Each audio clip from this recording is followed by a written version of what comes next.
Chapter 1. The Footprints. Grace Robinson had always enjoyed living alone. Her small apartment was cozy, filled with books, scented candles, and soft blankets.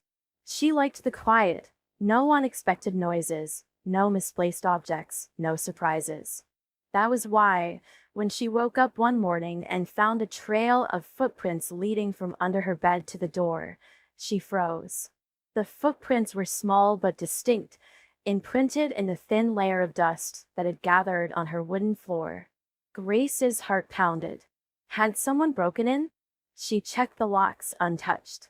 The windows sealed. There was no sign of forced entry. And yet, someone had been in her room. She crouched down, inspecting the footprints closely. They were too small to be an adult's, almost childlike, but the toes were long and narrow, unnervingly unnatural. A shiver ran down her spine as she reached for her phone, her fingers trembling as she considered calling the police. But what would she say? That footprints had appeared out of nowhere? They'd think she was losing it. Determined to rationalize the situation, she grabbed a damp towel and wiped the prints away. There, she muttered to herself. Just dust. Maybe I stepped on something and didn't realize it. She spent the rest of the day convincing herself it was nothing. Maybe she had tracked in some dirt and hadn't noticed. Maybe it was just her imagination. But deep down, she couldn't shake the feeling that she wasn't as alone as she thought. That night, she double-checked every lock, even sliding a chair against the front door for added security. She left a glass of water on her nightstand, flipped off the light, and buried herself beneath the covers. Sleep came reluctantly, her mind racing with irrational fears. Then she heard it, a faint rustling, almost imperceptible, like fabric dragging against wood. Grace held her breath, her heart hammering in her chest. It was coming from under the bed. Every instinct screamed at her to stay still, to not acknowledge the sound. But her body betrayed her, a slow, shaky breath escaping her lips. The rustling stopped. Minutes passed, stretching into an eternity. When she finally dared to move, she reached for her phone and turned on the flashlight, angling it toward the floor. The soft glow illuminated the dust beneath her bed. Empty. Relief warred with lingering unease as she exhaled shakily and shut off the light. Maybe it had been her blanket shifting. Maybe she was just on edge from the footprints.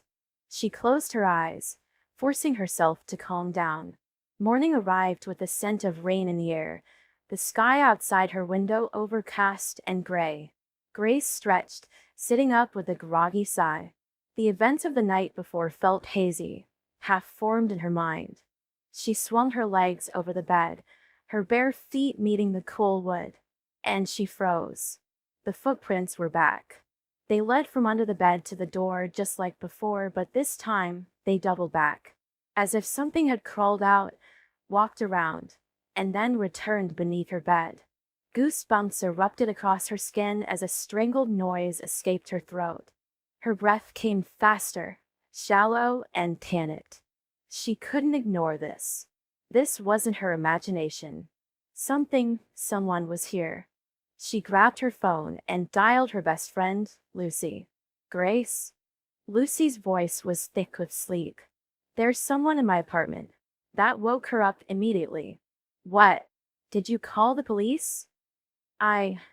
Grace's eyes flicked to the footprints. She had no proof that anyone had broken in. No doors unlocked, no windows open. Would the police even take her seriously? No. I don't know. I don't think anyone is here right now, but... Grace. Lucy's voice was firm. I'm coming over. 15 minutes later, Lucy arrived, armed with a baseball bat she'd kept from her college softball days. She searched every inch of the apartment, under the bed, inside closets, behind doors. Nothing. I swear I'm not making this up, Grace whispered, hugging herself. The footprints were there. Lucy sighed, setting down the bat. Maybe you're sleepwalking? Grace shook her head. I've never sleepwalked in my life. Well, something's going on. Lucy hesitated, then glanced at Grace's bookshelf. You still have that old baby monitor? Grace blinked. Yeah, why? Set it up. Tonight. Aim the camera at the bed. It was a ridiculous idea. And yet, as night fell, Grace found herself plugging in the baby monitor, adjusting the camera so it had a clear view of the floor beneath her bed. If something was there, she'd catch it. She climbed into bed, her body coiled with tension. Sleep didn't come easy, but eventually, exhaustion won. The next morning, Grace woke with a start, her heart pounding. She grabbed her phone and opened the monitor's footage, scrolling to the middle of the night. There it was. At 3:14 a.m., the footage showed the blankets shifting slightly. Then something moved beneath the bed. A shadow. Small, but unmistakable. A thin hand reached out, pressing against the floor. And then, ever so slowly, something crawled out. Chapter 2. Whispers in the Dark. That night, Grace lay in bed, her eyes fixed on the dark space beneath her bed. Every creak of the apartment made her flinch. She knew she was being irrational. There was no one there. There couldn't be. Then she heard it. A whisper. A soft, barely audible sound, like someone murmuring just below her. Grace held her breath, her body paralyzed. It was coming from under the bed. Summoning all her courage, she slowly leaned over the edge of the mattress, gripping her phone with trembling fingers. With a deep breath, she turned on the flashlight and aimed it beneath the bed. Nothing. Just darkness and dust. Her breathing slowed. Maybe she was just exhausted, her mind playing tricks on her. She lay back down, closing her eyes. But just as she was drifting off to sleep, she heard it again. A whisper. And this time it was closer. Her pulse pounded in her ears. She squeezed her eyes shut, trying to will herself into believing it was nothing, just her imagination. But then, a soft pressure at the foot of the bed. Grace's breath hitched. The weight shifted, pressing down just enough to let her know something, or someone was there. Every fiber of her being screamed at her to run, to flee the room and never return. But she couldn't move. It was as if her body had turned to stone, her muscles locked in fear. The whisper came again, this time, right beside her ear. She jerked upright with a strangled gasp, fumbling for the bedside lamp. The light flooded the room, banishing the darkness to the corners.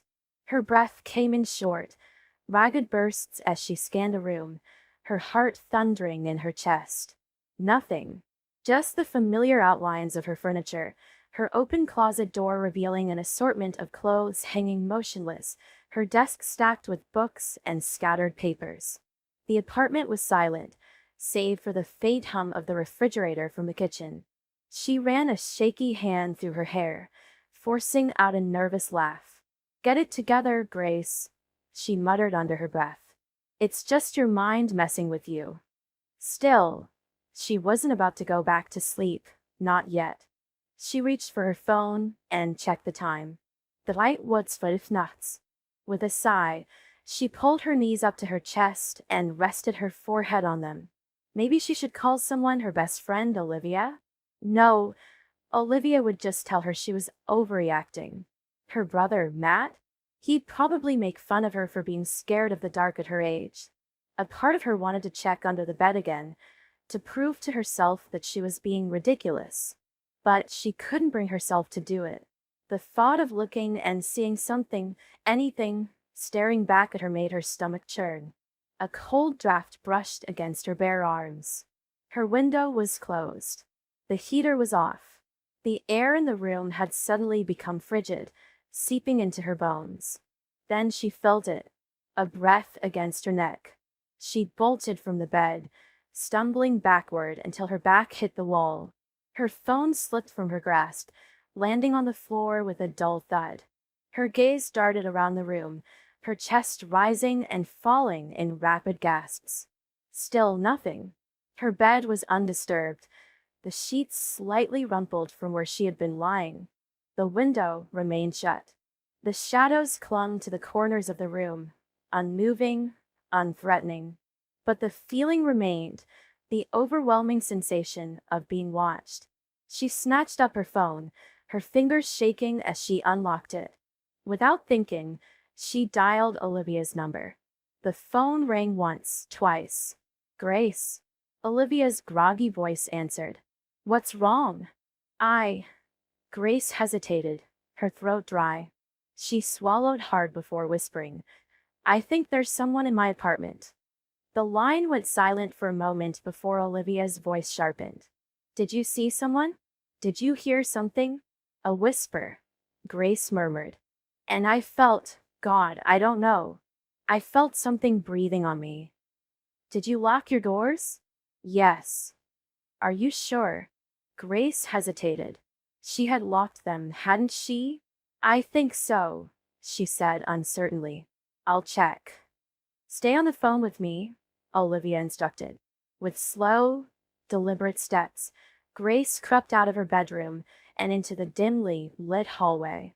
The apartment was eerily silent, the kind of silence that pressed against her ears, making them ring. She reached the front door and checked the deadbolt. Locked. She turned toward the small living room, her phone flashlight casting long shadows across the walls. The couch sat empty, the TV remote resting on the coffee table. Everything was exactly as she had left it. Grace? Olivia's voice was tight with concern. Are you okay? Grace exhaled, some of the tension leaving her shoulders. I think I just freaked myself out. There's no one here. You sure? Yeah. A pause. Then Olivia sighed. Jesus, Grace. You scared the hell out of me. Sorry, Grace murmured, rubbing her forehead. I really thought I heard something. Maybe it was just the building settling? You know old apartments make weird noises at night. Maybe, Grace admitted. I'll try to get some sleep. Call me if anything happens, okay? I will. Night, Liv. Night. Grace ended the call and made her way back to the bedroom. She hesitated at the threshold, peering into the darkened room. It seemed normal, yet the air still felt wrong. Thicker, heavier. Shaking off the unease, she climbed back into bed and pulled the blankets tightly around her. She told herself it was nothing, just her mind playing tricks, just exhaustion. But as she closed her eyes, a whisper curled through the darkness. And this time, it spoke her name, Grace. Chapter 3. The Stranger Below. The next morning, Grace was exhausted. She hadn't slept. Every time she closed her eyes, she imagined something crawling out from beneath her bed. She needed answers. Determined, she grabbed a broom and knelt beside her bed. With one swift motion, she shoved the broom underneath, expecting it to hit solid wood. But it didn't. The broom moved through the space too easily, as if there was a hole that shouldn't be there.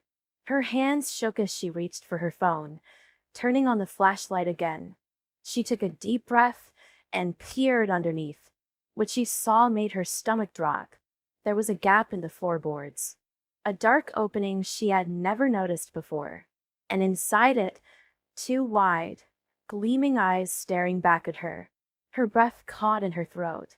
She jerked back, scrambling to her feet. Her pulse pounded in her ears.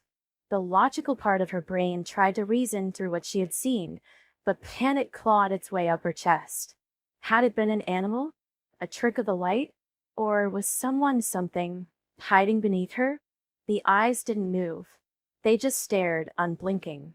Grace's fingers hovered over her phone, debating whether to call someone. The police? No. She wasn't even sure what she would tell them. Would they believe her? She barely believed herself. What if it was just her sleep-deprived mind playing tricks on her? She had to know. Summoning every ounce of courage, she dropped to her knees and slowly reached toward the gap, aiming her flashlight directly inside. The beam illuminated more than just the eyes this time. A pale face emerged from the darkness, features sharp and hollow. It was human, at least it looked human. The skin was stretched too tight over its bones, and its lips were cracked and dry. Grace let out a strangled gasp and stumbled backward. Her hands gripped the edge of her nightstand as she struggled to keep herself upright. The figure did not speak, did not move, just stared at her with those wide, vacant eyes. What the hell? She whispered, her voice barely audible. A beat of silence. Then a sound, a slow, deliberate scraping like fingernails against wood. It was coming from beneath the bed. Grace's stomach twisted in knots. She had to do something. But what? She could run. She could grab something, a weapon maybe. Her mind spun with options, none of them feeling right. Her body, however, refused to listen. She remained frozen. Then the thing spoke. Help me. Grace's breath hitched. The voice was barely more than a whisper, hoarse and strained. It sent a chill down her spine. The rational part of her told her to run, to get out of the room, the house, and never look back. But something about the way it said those words, it didn't sound monstrous. It sounded desperate. Still, she kept her distance. Who are you? She asked hesitantly. The thing didn't respond immediately. It blinked, slowly, deliberately, as if it were trying to process her words. Then it tried again, its voice raw. Please. Grace's heart pounded against her ribs. The fear in her gut clashed with an overwhelming sense of curiosity. Who or what was beneath her floor? And how had it gotten there? Shaking, she turned on her flashlight again and slowly moved it along the edges of the hole. It wasn't just a crack in the floorboards. It was an opening, a space leading to something deeper. The wood surrounding it looked old, splintered, as if it had been there long before she had ever moved into this house. A hidden space, a secret beneath her room. Swallowing hard, she spoke again. How long have you been down there? A pause. Then the whisper. A long time. Her skin prickled. The weight of the words pressed against her chest. Whoever this was, they had been beneath her for longer than she could imagine. How was that even possible? She tightened her grip on her phone. How did you get there? Silence. Then a shuddering breath. I don't remember. Grace's mind raced. The way it spoke, the tone, it was as if whoever or whatever this was had been lost, forgotten, trapped. A thought crossed her mind unbidden. What if she had never looked? What if she had never known? She felt sick. She took a deep breath, forcing herself to think. Do you need me to call someone? The police? An ambulance? The figure shook its head, the motion eerily slow. No police. That sent another wave of unease through her. Why not? What was it hiding? Or what was it afraid of? Grace hesitated, torn between fear and some strange sense of responsibility. She couldn't just leave it there. But she also couldn't ignore the gnawing dread in her stomach. She took a step closer. What's your name? The figure blinked, as if trying to remember. Then, finally, Elias. The name sent a shiver through her, though she wasn't sure why. It felt old. Familier, savou. She clenched her jaw and steadied her voice. Elias, I don't understand. How did you end up here? The whisper came softer this time. They put me here. Grace felt her blood turn to ice. Who? Elias's eyes flickered with something unreadable. You don't want to know. The room suddenly felt much colder. The walls seemed to press in around her, the shadows stretching longer than they should.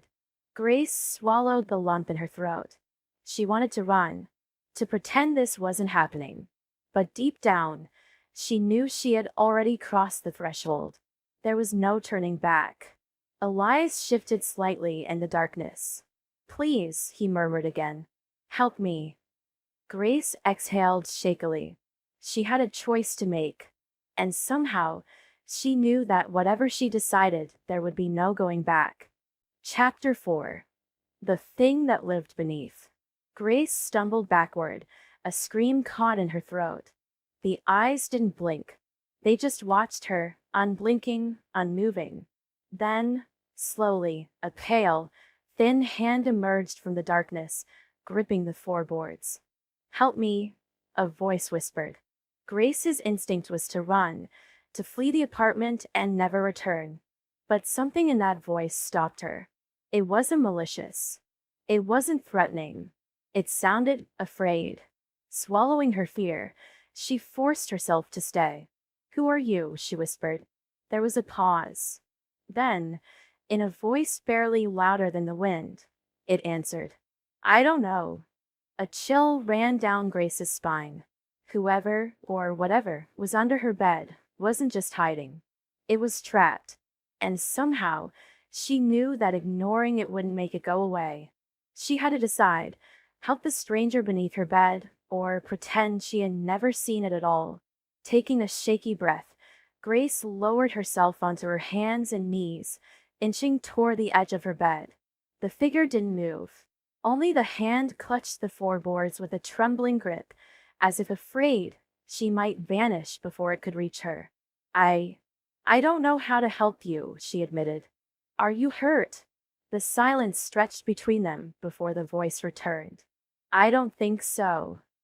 Something about the way it spoke unnerved her. It wasn't just lost.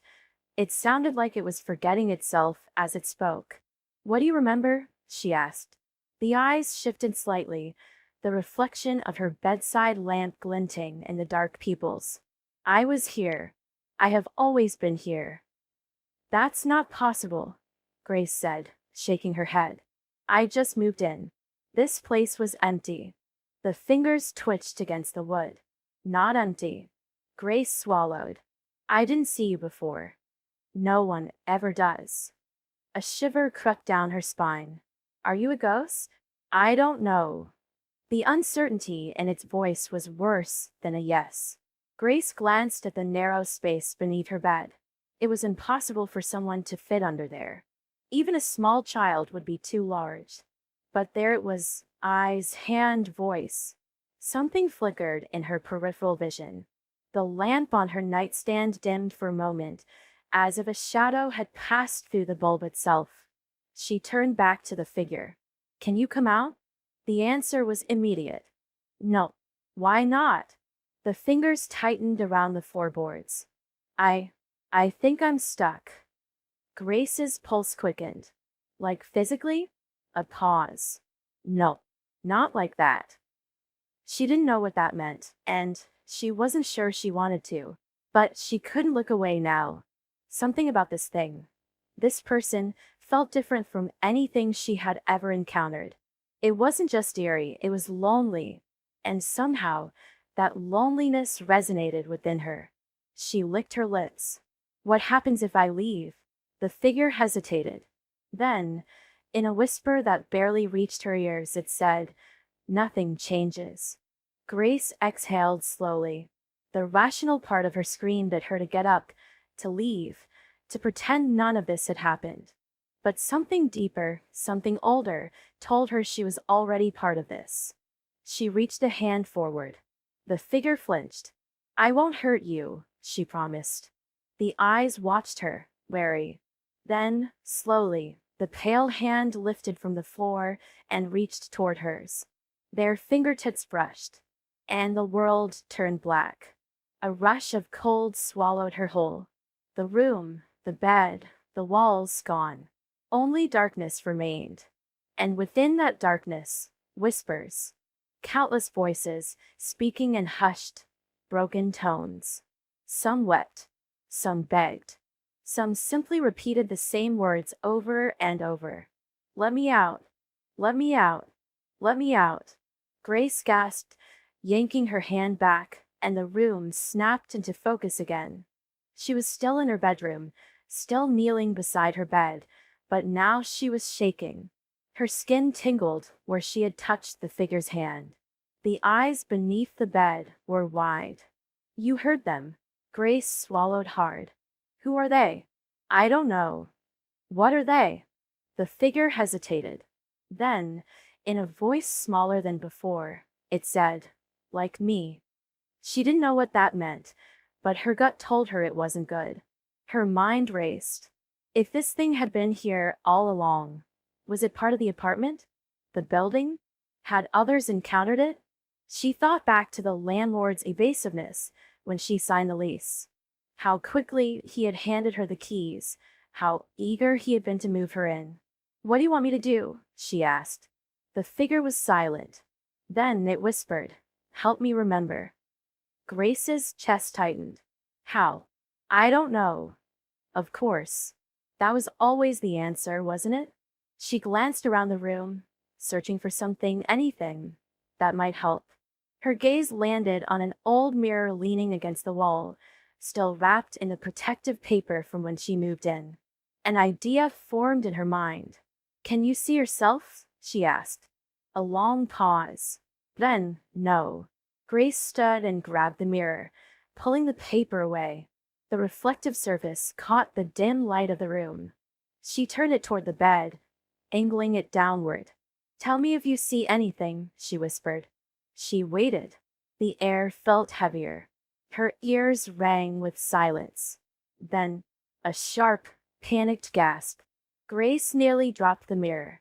She looked down at the figure, whose wide eyes were filled with something new. Recognition. What is it? She asked, heart pounding. The figure's voice trembled. That's not me. Grace's blood ran cold. She turned the mirror slightly, and saw another set of eyes staring back at her. Not the figure's eyes. Someone else's. A whisper, not from beneath the bed but from the air itself, slid against her ear. You shouldn't have looked. The lamp flickered. The room dimmed. And then, the whispering began again. Let me out. Let me out. Let me out.